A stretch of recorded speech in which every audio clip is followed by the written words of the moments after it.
Hey everybody, Mark Arinsberg here with the Purenow Show. This is episode number 12. My guest today is Trung Bao.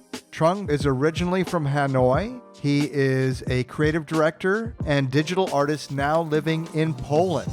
He's also an incredible beatbox artist. Had a lot of fun chatting with him, and stay tuned to the end to hear a little sample of what he can do with his mouth. Here we go. Hey, Trung. Hi, Mark. How you doing, man? I'm doing well. How are you guys? All good here. I mean, okay, that's a bit of an exaggeration. We're in major lockdown here in Saigon, like the worst it's been since it started last year. But other than that, everything's brilliant. But the lockdown's a little bit of and let's just say it's an inconvenience, and there's a lot of people who are sick and dying. That was never happening here before. That's all new. So how's Poland in that way? It's actually doing better now. We've been in lockdown for over a year. So last year was very bad time for people here, but now it started going better. People started to get vaccinated and things getting back to normal. I mean, they're assuming there's a fourth wave coming, so I mean, we just never know. There's a new variation of COVID-19, so I don't. Nobody knows when this thing's going to be over, and I think we just live day to day. And, you know, we're also looking at this tiny window of time. Things like this have happened before, and we've made it through it, but it's just so weird to have it I mean, you're a very young cat, and I'm a much older cat, but to share this odd experience at the same time in our lifetimes is very strange, for sure. But you look like a healthy guy, and your life is blowing up. Looks like the last 6 years of your professional life have been kind of off the chains. You got out of school in 2019, and before that you were doing your design work and successful, and the beatbox thing, another element that is very unique to what you got going on. What are you currently working on? I would say the most exciting project right now for me is the Voice Jam project. So this is one of the pieces in the Voice Jam project. We visualizing the voice, highlighting some voices around the world. So we have a selected list of people submitted their voices, and we basically immortalize them into a crystal. That's just like very brief explanation of it. I think that's the biggest project that I'm working on right now. But also I'm working a lot with Fustic.studio. So Fustic.studio is the studio that I founded with a few of my friends from Vietnam, and we basically like a collective that we would do a lot of production work and music and exhibition. And also another project that I'm working with is Swiss Beatbox. So Swiss Beatbox is biggest human beatbox platform at the moment in the world. So I'm the head of design and visual for them. Yeah, you got a lot going on. Yeah. you got a lot going on. So you're from Vietnam, for sure. Right? You're Vietnamese. When did you move to Poland? I moved here right before COVID. How old are you now? I'm 24 this year. You've really come up in a whole different genre of music and art and creativity. It seems to be exploding in different ways, and you're on the pulse of this, not only through your visual creativity, but through this beatbox thing. And I want to highlight a little bit on this beatbox thing, because there may be people in this audience who are not even familiar with beatbox. You're a different breed of beatboxer. You're doing things with your mouth, making sounds and coming up with an auditory experience that I've never heard before. And I spent a bunch of time listening to you and your girlfriend riffing too. That was pretty sweet to see that. Tell me about growing up in Vietnam, and how did you arrive at wanting to be a person who's going to be doing a visual expression? I would say since I was a kid, I always drawn to the visual medium, which is drawing as a kid. I loved drawing throughout my school years, but I actually kind of lost touch with it when I got into high school, because in Vietnam, when you get into high school, you have to start preparing for college like right away, 10th grade. the system of the exam there is like crazy, and there wasn't a lot of path that I was like personally connected with. So with drawing, there will be going to architecture. I think architecture was like the most obvious way for art major. Later on, I discovered graphic design. So that was something that also with digital art, that's something I personally connected with. So I went to study abroad and went to college, and that actually when I started doing more of digital art and graphic design, and open up a whole new world of just like creative expression in terms of like visual and also music as well. So I would say growing up, there's always been the interest, always this curiosity of learning new things. But then when I get in touch with these new technology, that's when it's grow. And how did you first discover graphic design? Because you were not really exposed to it. Definitely. I don't think it was like a defined thing in Vietnam at that time. I started because my brother used to do a lot of like IT work. He's a musician now. He's a violinist. So it's funny. But he used to do a lot of IT work, and he actually got a scholarship to a Photoshop course. I don't even know what the course called back then, but it was just like basic Photoshop, like editing. So I think my first exposure to it was just like doing very funny photos of taking someone's face, put it on another one face, and make the eyes huge, and some image modification. That kind of like sparked the interest in me that you have this possibility to change how you look at something. That stay until now, I would say. Back then, it's just like a very pure, very like childish way of looking at that. That was when I think like 6th grade, so we're very young. But I never took it anything very seriously. My dad is an animator. Not animator, he's an animation director at the television center in Hanoi. He produced like a TV show of cartoon for kids. So I got some of the inspiration from there as well. He's also a painter. So okay, let's go back. I think he's my dad is the person who started everything in my art career since I was kid. So when I was kid, he's always around, and he always been painting and drawing and doing animation. So that sparked the interest for me at first. And then my brother brought home Photoshop. Then is the digital world that emerged. Yeah.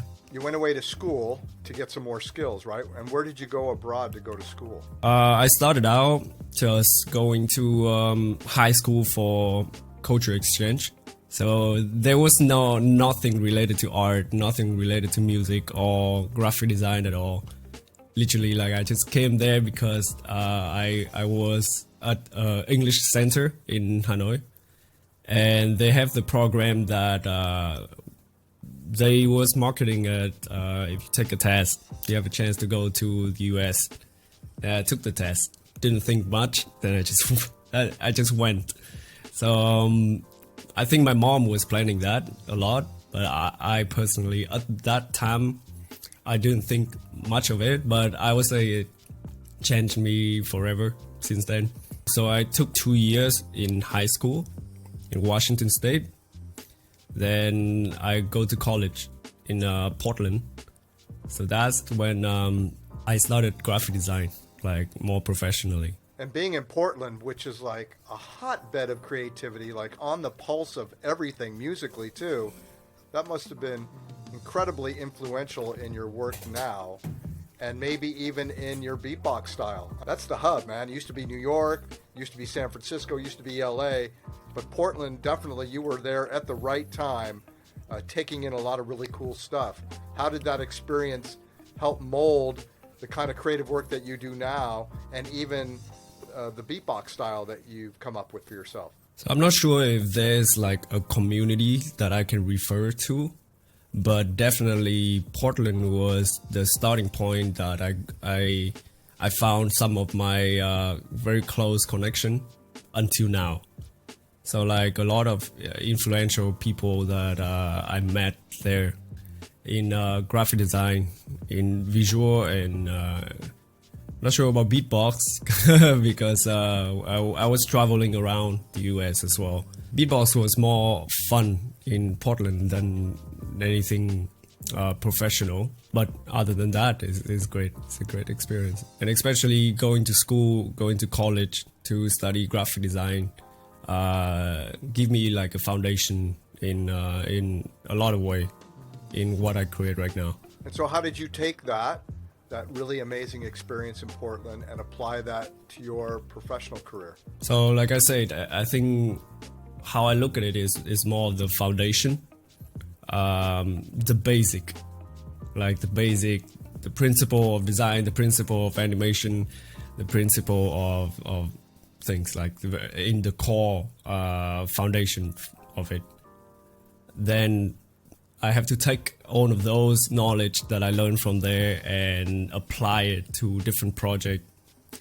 And it's just a try and error. There's no clear path that I can take, just straightforward, but its own adaptation. But you're an adventurous guy. You wanted to try different things. I feel that you reached out in different ways to create kind of an arsenal of creativity, these different avenues that you could mix and match. And how did you decide where you were going to go with this information and how you wanted your professional creative career to pan out? So I would say I love creativity. That's the first thing. I love creativity, and I for the longest time I believe in the idea that creativity can come from any form, like can come from many forms. It's not just constrained into one medium. It's not constrained to one genre or like one type of art form. So how I anchor the skill set that I have, I would say it have to come from the idea first. I just love, I'm just a very curious person. I want to learn the newest thing, newest tech, newest skill, newest type of thing that kind of give me interest, it's intrigue to me. So I want to learn it all. Of course, we have limited amount of time, so I have to be very patient with these things that I learn. But the idea is what decide what type of skill set that I will put into one type of project. So for this project, I have the arsenal of this skill set. There's more possibility for me to choose from there. What was your first gig out of school? You've got this foundation, as you say. You've got some tools to work with. You got some skills, some basic skills. Where did you go from there in getting started on a path where you could actually earn a living and see a future in it? So I started working during school years already, not paid for experience. But I'll say during the time I was at school, like the connection that I made, this is purely from the graphic design standpoint. The connection that I made at school and the connection that I made with these experience that I had working remotely at that time already definitely give me, it came very natural later that people would just reach out to me for a project. I mean, the skill set, it just grow over time, so there's no like a point that I was like, I'm ready, but it just grow. Right. But it started with basic graphic design. And then as you added more capabilities, when did you feel you were at like a point where you had just a lot of things to offer and that maybe it was time for you to start your own business, open a shop? You've got the collective now, and how did that all come into be? The point that I realized that I was able to take on a big project was just after I was taking on a big project, so really just jump in the pool there. So Swiss Beatbox actually reached out to me to create a whole music video, and I was doing that all by myself back in 2016, 2015 even. So that was the point that I realized that I can just do this. I have a lot of skill set to offer, and I can take this on personally. But then a few years after, so in 2017 is when I founded the collective, Fustic. And that was another, I would say, another checkpoint in my life that I realized the power of collaboration and the power of connecting different people together to create. So Fustic is a collective of many different individuals with different skill set, all very multidisciplinary, but each of them have their own specialties. So I'm just happened to be the person who was able to bring them together and bring the client to them. And that all happened very naturally without any of us even pay attention to that aspect. We were just focusing on creating, but I think there was a moment that I realized that we had the power way bigger than we expected. That's another point that I realized, like, I think we could do this professionally. You're listening to The Purenow Show, a creative podcast for creatives presented by Balance. So you weren't thinking in terms of, monetary gain or, getting the big client. You were just kind of in the process, step by step, doing the work. And then people started coming to you, and you had the right people to put together as a team to create these much bigger projects. So, it happened very organically for you, it seems like. Definitely come from creativity, curiosity, and just enjoy working with other people. I think connecting people together is another hobby of mine. Let's say hobby, but it's professional now. Do that for the living. But yeah, that's what I enjoy, and that's what I'm good at. As we talked about in the beginning, we're in some exceptional times right now. And technology, of course, has played a significant role in helping us navigate through this challenge. Has this in some ways kind of amped up your ability to connect people, because it is all happening in the digital space for the most part, and your collective can create in this space, you can deliver in this space, you can manage in this space, and you can put people together in this space. How do you feel pre-COVID, how things were going, versus now knee deep in the hoopla in COVID with not having the choice? Like this, you must do things this way. How does that feel from going from one phase to the next? I would say it feels like how there's certain part of that I don't like. The aspect of not being able to meet people, not being able to group work together is something that I like. I deeply need the human connection, face to face. But because we started out remotely, same with me, I start one of my project remotely. There are certain aspects in the digital space that would save a lot of time and money and work for a lot of people. Like now, everyone, all of the companies, even the client, they have to work remotely. So some of the communication, they just need to make it work. And some of the technology that they invented during this time period, like how Zoom and Google changed their platform to adapt to COVID. What we use is Discord. So the Discord actually developed a lot during COVID as well, which help group work over the internet a lot. And also file transferring services as well. Right, because that's the only way. That's it. The whole electronic transfer of information has had to become more sophisticated, and the bandwidth of it needed to be a lot faster and deeper in order to handle this huge amount of flow now that's going on because everybody's online and everybody's sucking on that bandwidth.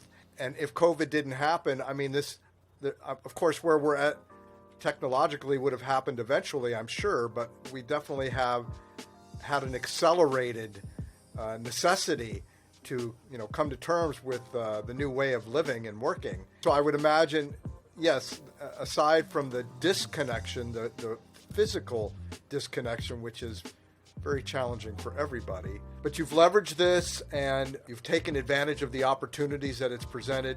Give me an idea of a project that you've worked on recently, aside from this one that you were just discussing, which I'm interested in the whole voice thing. First of all, how did you guys decide whose voice and why? So the whole idea of the project is to highlight important voices from influential people, and also there's a very interesting sub-project in there is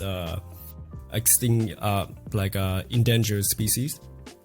So we collaborating with Nat Geo photographer, and he's like a wildlife adventurer. Basically, the project is focusing on how to present voice in a new way and give them the attention that they need, basically, because voice is a very untapped medium. People don't think about their voice a lot, even though voice is literally been with humanity since the dawn of time, especially with this digital boom right now. I think something to visualize that medium is what we're very interested in. Yeah, it's super unique, and I've never heard it put in those terms of physically identifying the voice in some way, giving it some kind of form and shape and some function other than just an auditory experience. So that's pretty cool. Is there anybody of note, anybody super interesting that you would want to mention that participated in this project? So this project is me collaborating with a new media artist called Reeps 100. Me and Reeps both come from this vocal experimental world, which is known as beatboxing, the beatbox family. But the beatbox culture is much bigger than that. If you think about the voice aspect of it, like how far these artists are pushing the human voice to the next level, and how little we know about the capability of the human voice, I think is something that's also that's our first interest in the project. That's how brought us together, is the common interest in pushing the human voice. So I've watched quite a bit of you on Instagram and other places doing your thing, man, and it's mind-boggling. And again, like I said, you're not my first time exposure to this. I'm pretty familiar with it, but it's so wild to hear you say that we're discovering the human voice now. I mean, we've been around for thousands of years, man, and it's just so fascinating that we're only now waking up to certain aspects of our humanness that have literally gone unnoticed in some way. We've had like blinders on. We've been so not keen on ourselves. We're so undernourished from a knowledge perspective on what and who we are, what we can do, what this is. We have none of this information for the most part. But it's fascinating that you have really taken a microscope and kind of drilled down into this and made it part of your creative expression. How did you first get exposed to beatbox? From the very beginning. Yeah. So I gotta give the credit to my brother as well.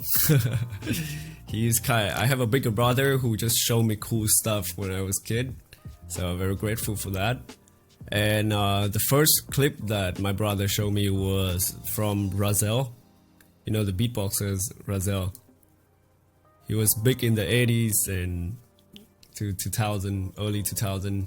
But there was one performance of his at a Red Bull BC1 championship, the breakdance championship. And that just kind of blew my mind. I was in middle school. I think it was around like 7th grade, and I watched that video on YouTube. And YouTube was pretty fresh at that time as well. And yeah, I just knew like this is something I want to do. I don't even know if that's a career. I don't even know if that's something people do, on what scale. But I think the curiosity is what started all. And what did you do with that? I mean, did you start, standing in the bathroom, staring at yourself in the mirror and coming up with sounds? Or what was your path? How did you start experimenting with it to find your niche, your own sound? Definitely a lot of standing in the bathroom and doing crazy sounds. So at the beginning, I would look up a lot of tutorial, as everyone does when they start out, just because now YouTube is so accessible. Literally just look up how to beatbox, beatbox tutorial, and then you started seeing the community and seeing people doing different sounds, and you're like, oh, what is that sound? How do you do that sound? Plus tutorial on YouTube again.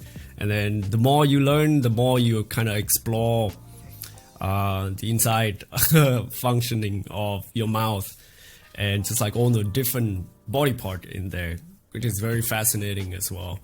Like I'm kind of now, like at this point, I'm very it's very strange to say, but I have a deep knowledge of how each of these part in your mouth work to create different sounds.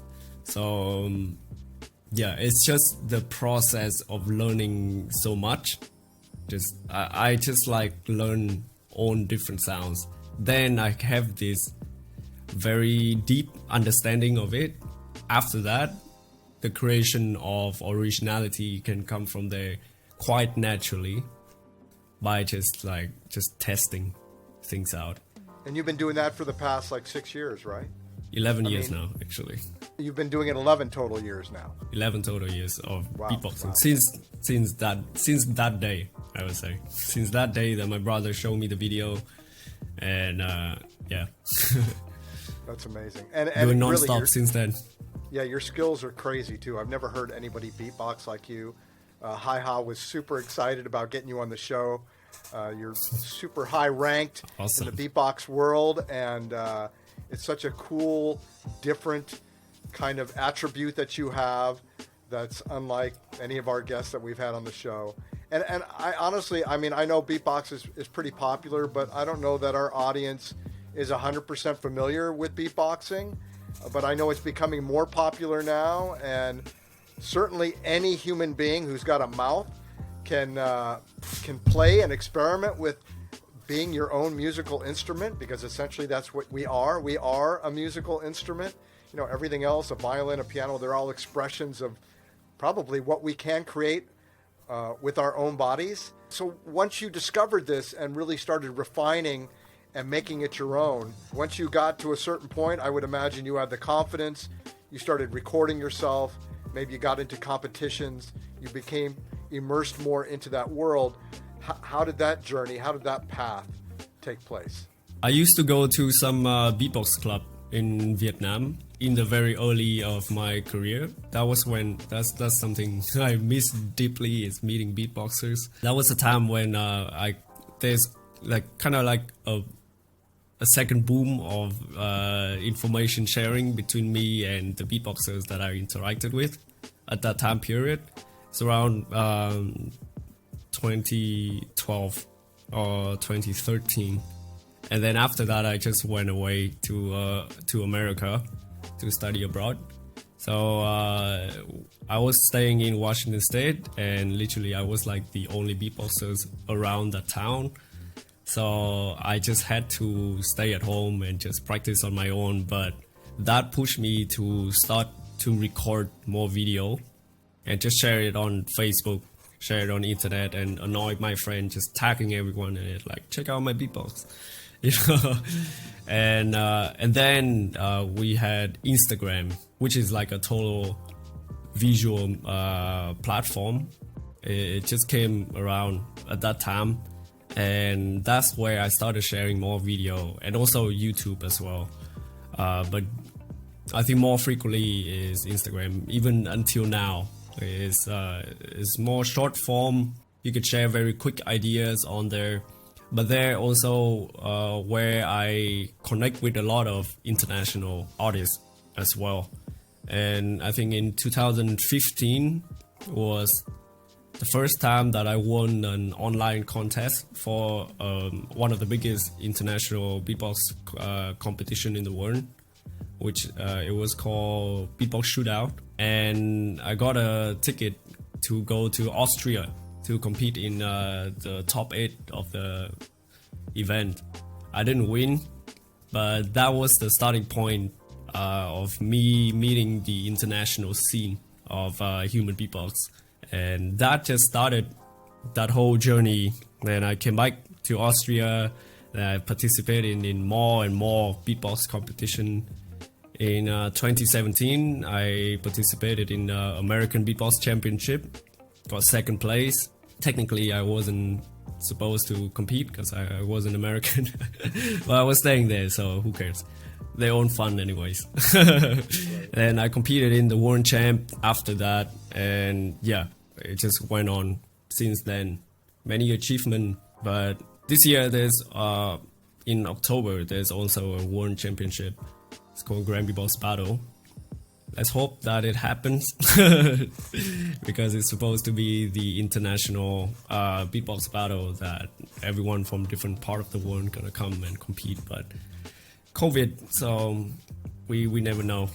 Cross fingers. But I think I built my name. I built my name over the time. I think just by showing the skill, showing the progress, showing the improvement that I make over the years, and people, I think people relate to, they connect with the energy that I give out to the community. And yeah, I think that's how I build to this point. You're listening to The Purenow Show, a creative podcast for creatives presented by Balance. And when you compete, are you spontaneous, or are you using material that you've previously created? Definitely. I think in the higher stake competition, you need to prepare very well. But I would say there's a lot of room for spontaneity, because you should not be too rigid. You should not be too stick to the plan, but there's some improvisation in there. So that's kind of like the balance that I'm still learning to create in my performance. There's no perfect performance, but it's on progress. And did you teach your girlfriend how to beatbox? No, we met through beatboxing, so she already knew how to beatbox. Very talented, and we started out just basically showing each other skills. That sounds She's like in a match Poland. made in heaven. I went away. There's pretty rough path, if you ask me, at the beginning, because we like long distance for the longest time, few years, because I was in America, she's in Poland. But we started out just Skyping and showing beatbox, but then we started talking more. So that's when we started dating. But yeah, we're together now, so it's all good. Well, congratulations on staying the course. Yeah, the long distance thing is super tough, but it takes real commitment, and clearly you guys were committed, and now it's all good, right? Yeah, it's all good. I think COVID would not be the same for me if I wasn't here and with her. So it's definitely helped me a lot in every aspect of life during this crazy time period. You're the only other person I know who said the same thing that I have, which is, as unfortunate as COVID has been, I've had incredible opportunities and real positive, amazing things come out of the situation. Not everybody's going to die, and not everybody's going to get sick, and this forces people into situations to do things a little differently, and it does. Catastrophe and crisis is a great revealer of humanity, and it is an opportunity to try things that would maybe never have happened before, for sure. I've got a couple of questions for you from our media sponsor, maybeanidesign.vn, and I'm going to pull them up here. They want to know what unique values that you have for yourself and how that either connects you to your audience or perhaps disconnects you from your audience. What is it about you, your unique style, how you feel about the world? Because you have followers, because you're not only a beatboxer, you're a human being first, and you have thoughts and feelings, and I'm sure you share those with your audience in some way. How does that work between you and the people that enjoy your gift? First is what's the unique value I have, right? I would say I always like the idea of being in the, what I call is the intersection of different media. So basically started from my curiosity, like I learned a lot of different skill set being in a very different world. So I do music and art, but also in each of these art form, from graphic design, I learned 2D, 3D animation, and now I work a lot with generative system and interactive, real-time interactive media. Or in music, for example, like I do own like from beatboxing, but I also produce electronically. And the genre of music, I don't want like I never wanted to constrain myself into one genre or one style of music, because I think if you immerse yourself into a world, you will find all of the different value in there. Like there's no like bad music or like bad art.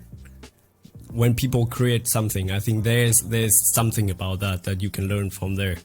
Of course, you have limited amount of time during your day, so you gotta set your priority right to go the fastest. But I experience with the hip hop community, I experience with the electronic music community, rock community, indie music in Vietnam community. So like each of them have very different value. And also the beatbox community is so on its own, is so different from the hip hop community as well. Of course they have sharing value, but they're all very different. Similar thing apply to visual media, like all the thing I listed before. So the fact that I experience with all of these words, I kind of have a lot of dots that I can connect in my head. So like it's all come back to the idea, each idea for each project. I think the more knowledge I have, the more experience I have with different things, there's more possibility that I can pick and choose like what type of things in my skill set, what type of people that I met from all of these different worlds I can pull together to create the best, the most innovative, the most amazing project that I believe in. So yeah, I think that's my unique value that I've been through just kind of in the intersection of all different worlds like this. I would say it connects me to the audience because of the curiosity. Also good vibes, I'm on about good vibe. But the curiosity or like this creative energy, I think that's what, like I like to show people the possibility of creativity or like of human in general, like how far you can push your creative to create projects that move people. Like how does that look like? So that will depend on each different project, but I have the ability, I believe that I can do that a lot. And putting people together, human connection, that's top priority for me as well. Yeah, so that I believe is what connect me to the audience. But what disconnect me from the audience, I don't think is disconnect me from the audience in the sense, but it is definitely in terms of artist personal brand is not as straightforward as if I do one thing.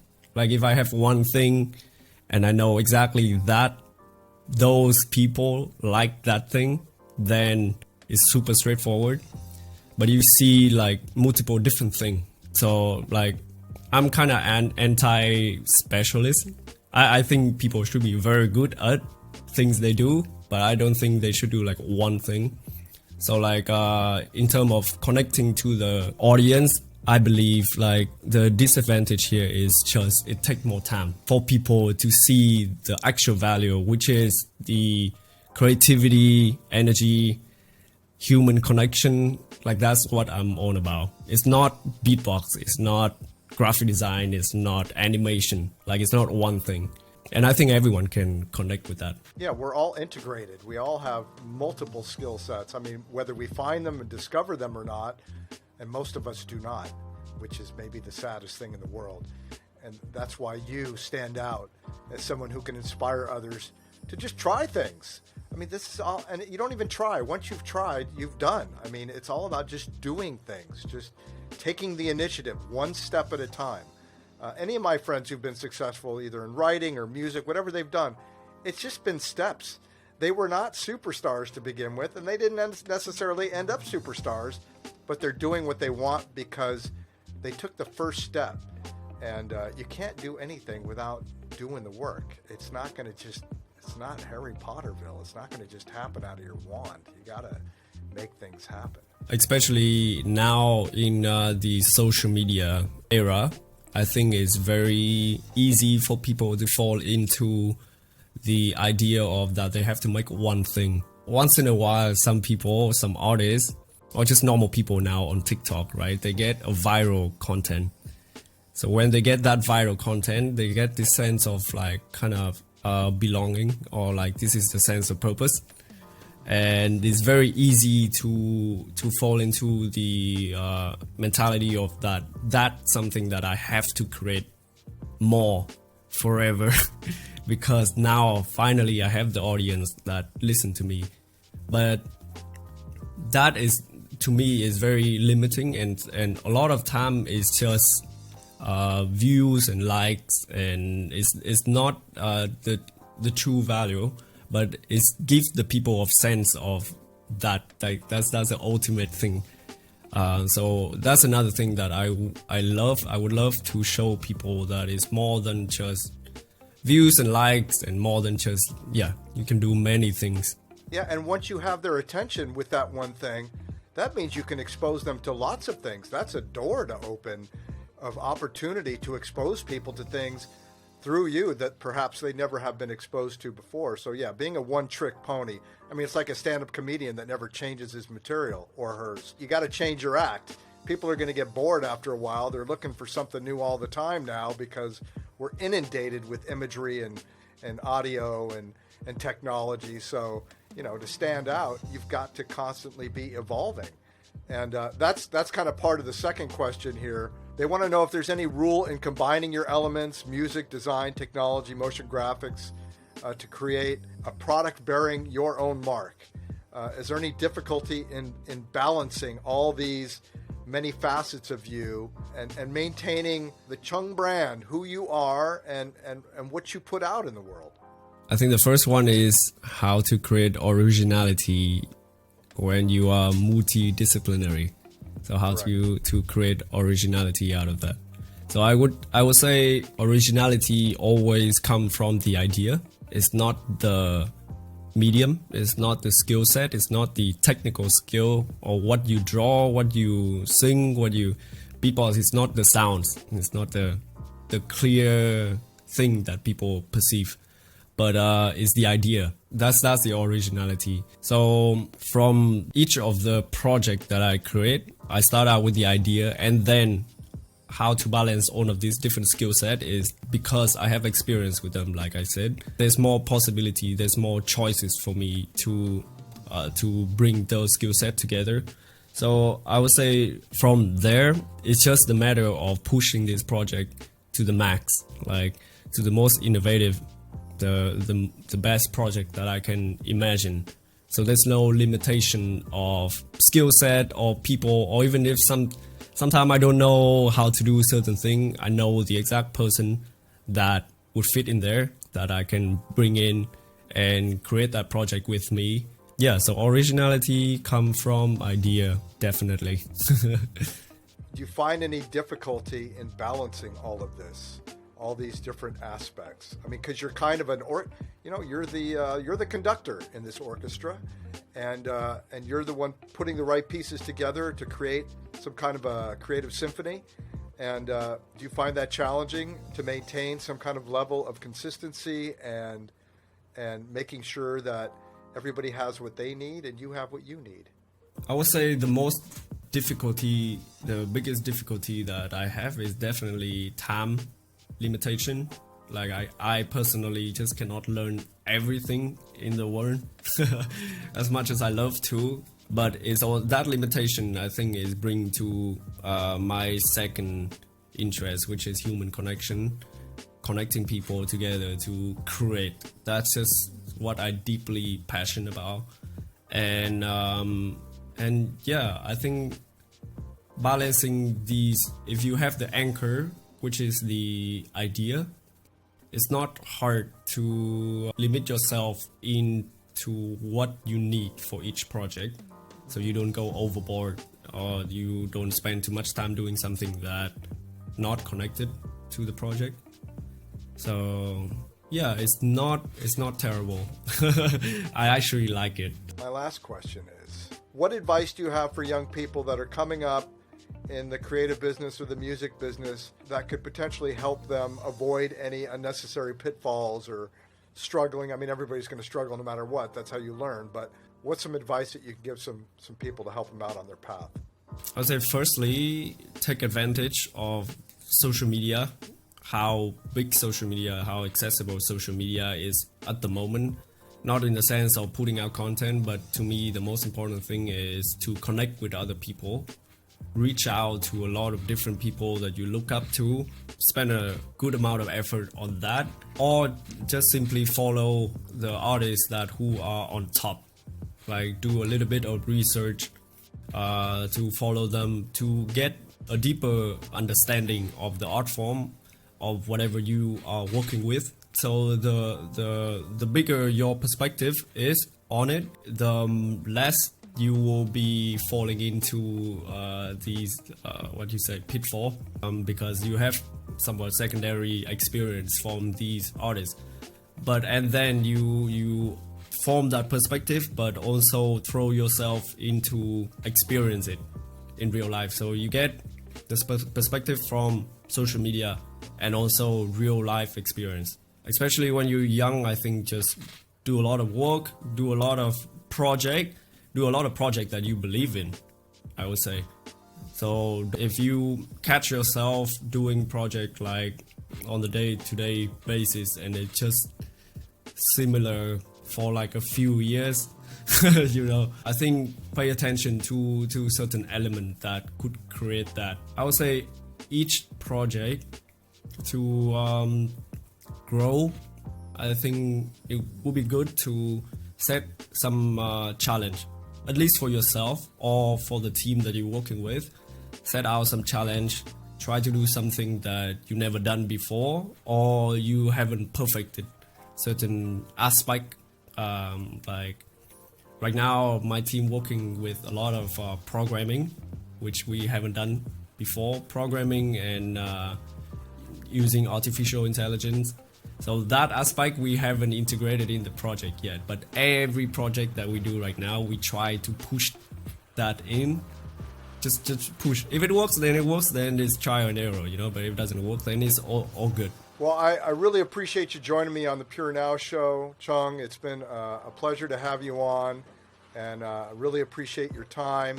Is it possible that you could give the audience a little sample of what you have figured out how to do with your mouth? That's a funny way to put it, but okay. I'm all about the funny, man. And show a little bit of beatbox. Yeah, that's what I'm talking about. Okay, there's a little sample. When he was at the World Beatbox Camp from Vietnam, ladies and gentlemen, give it up for Trung Bao!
If you enjoyed the Purenow show, you can check out more episodes at balancestudio.tv or anywhere fine podcasts are broadcast. Purenow is produced and engineered by HaiHa Dang and directed by Dong Wun Guan. Special thanks to our media sponsor, Maybe, and iDesign.vn. Thanks so much for watching.